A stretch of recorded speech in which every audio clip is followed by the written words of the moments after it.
ईमानदारी का फल। काफी समय पहले की बात है।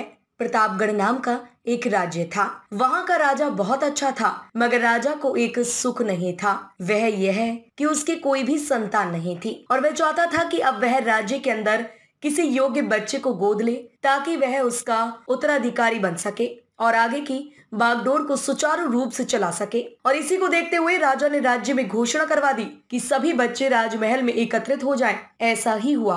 राजा ने सभी बच्चों को पौधे लगाने के लिए भिन्न भिन्न प्रकार के बीज दिए और कहा कि अब हम 6 महीने बाद मिलेंगे और देखेंगे कि किसका पौधा सबसे अच्छा होगा। महीना बीत जाने के बाद भी एक बच्चा ऐसा था जिसके गमले में वह बीज अभी तक नहीं फूटा था, लेकिन वह रोज उसकी देखभाल करता था और रोज पौधे को पानी देता था। देखते ही देखते 3 महीने बीत गए।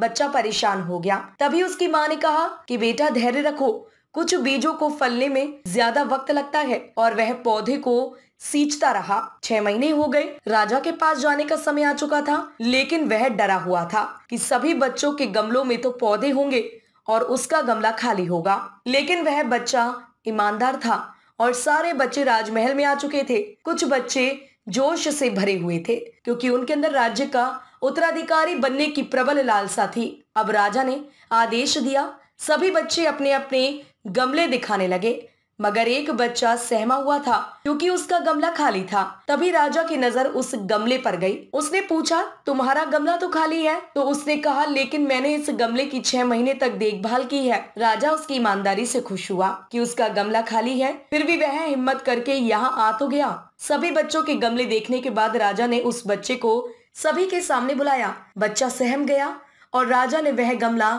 सभी को दिखाया। सभी बच्चे जोर से हंसने लगे। राजा ने कहा, शांत हो जाइए, इतने खुश मत होइए। आप सभी के पास जो पौधे हैं वो सब बंजर हैं। आप चाहें कितनी भी मेहनत कर लें, उनसे कुछ नहीं निकलेगा, लेकिन असली बीज यही था। राजा उसकी ईमानदारी से बेहद खुश हुआ और उस बच्चे को राज्य का उत्तराधिकारी बना दिया गया। लेकिन हमें इस कहानी से क्या सीखने को मिला? मेरे हिसाब से अपने अंदर ईमानदारी का होना बहुत जरूरी है। अगर हम खुद के साथ ईमानदार हैं तो जीवन के किसी न किसी पड़ाव में सफल हो ही जाएंगे, क्योंकि हमारी औकात हमें ही पता होती है। हम खुद को पागल बनाकर खुद का ही नुकसान करते हैं।